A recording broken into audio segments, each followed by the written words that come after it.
Okay, today's agenda, what I'm going to talk about is, I'm just going to give you a brief introduction and how, when it started off, the history, types of electronic cash that we've got, electronic cash systems, smart cards, which are a part of electronic cash, and how electronic cash works, computer electronic cash, and current scenarios, how it works on, and security issues, and the conclusion I'm going to talk about.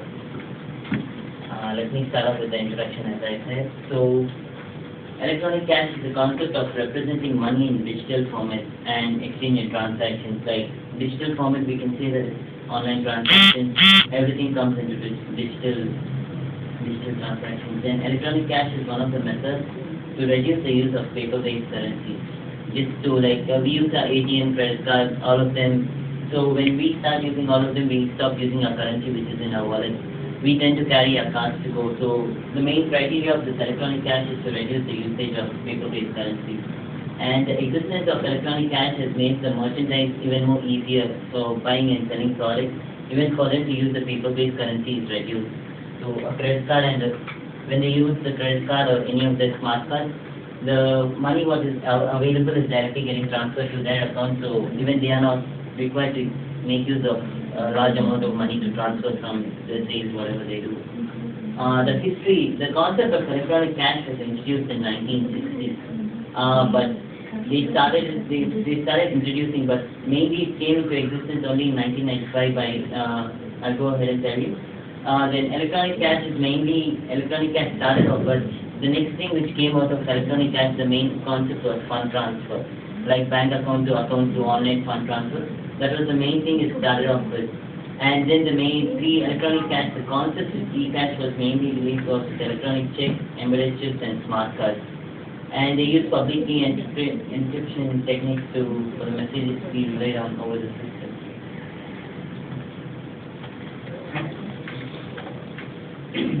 And later development it permits users to transfer through mails and all the online transactions what I was talking about. And e-cash was introduced in US in 1995, and it's been developing after the introduction of internet. It's been developing a lot. Then e-cash interactions and insurance electronic units and values that can be used for payments and claims of currency. And the types of e-cash, like prepaid e-cash, it might be like you can just top up your card with some money and you can go ahead and make use of it. It's like that where cash is being elsewhere, such as the bank account. So something like debit card, you can take debit card as an example for that. And the true electronic cash is the paper-based currency. It's the physical cash that we have in our hand, which is not mainly whatever cash we have, we can make payments.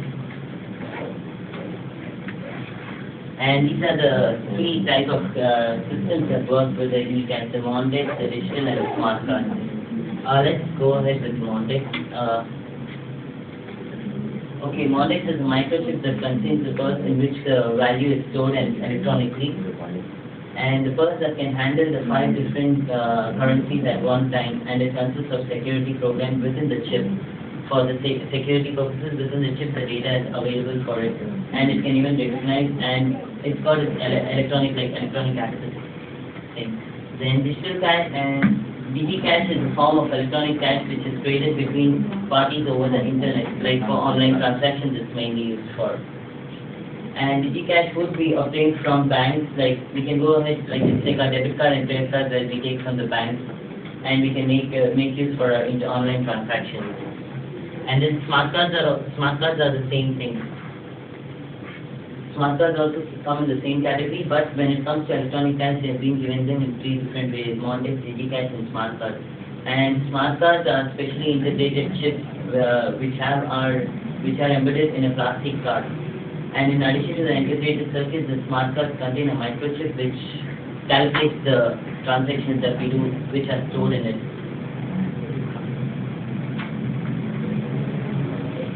How electronic cash works. Implementing electronic through banking notes which are unique digital messages. Then the bank withdraws it from the customer's account, and whatever the customer makes the transaction, that money is getting transferred to the merchant wherever they make the purchase. So that's the main criteria of electronic cash is just make use of the electronic cash by whatever you want, and that the work is over. So the cash is transferred, all the other transactions are taken care of the bank. The bank takes care of the background, whatever happens is bank. So bank takes out the money from the account, customer's account, and that money is transferred to the merchant. Whatever purchases are made, that money is transferred. So in this case, the customer is not going to handle any kind of paper-based currency in this scenario. It's just the bank would do all the online transactions.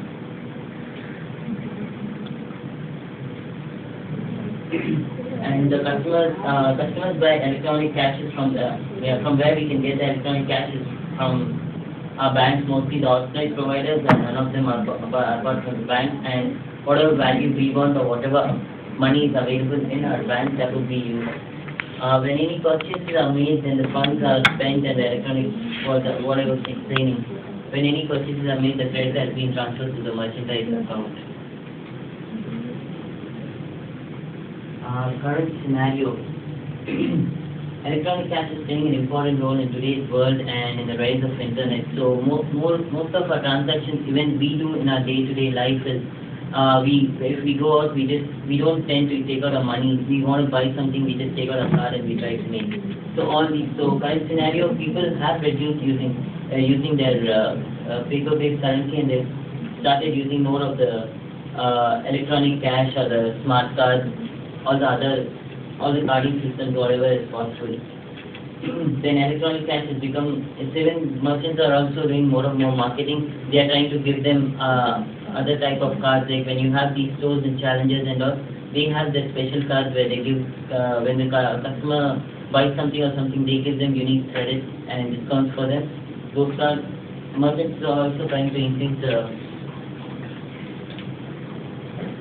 usage of the electronic. And security issues, which is the most important thing, because any transaction, when it takes place, the main thing is the security. So security transaction, and these transactions, mostly the security transactions, when they are doing, when any data card is swiped, the data, whatever is there, is encrypted and sent to the bank. So in between, if there's any data loss, nobody is going to know any of the customer's personal details or the merchant's personal information. So all data, whatever is transferred, is encrypted, and then it's being, so that is the only security, that is the only possible security that can be created. And the usage of electronic cash by not giving out any, the customer shouldn't be giving out all his personal details anywhere, and by any chance the system is going to be hacked, because mostly all the electronic cash, those details would be, we normally stay within our personal computers. It's better for the customer to lock it up and keep it, or have a backup of all his data for any data loss or something, or theft. So that's also, that is one thing. And authentication and verification of electronic cash, issuing bank verification, all those. And conclusion, banks play a major important role, because we just have the electronic cash. We buy what we want. The leftover background transfer, everything is done only through the bank. So the bank plays a major role in electronic cash, and electronic cash has been transferred from, it was introduced just to reduce the paper-based currency. And the main criteria once paper-based currency is done, it's like online fund transfer came into the account first, and then electronic cash came into it. Because online fund transfer is like account-to-account transfer. Fund transfer, everybody knows the accounts there. Electronic cash came into the picture, and these smart cards and other things came. My references from where I pulled out information. Okay.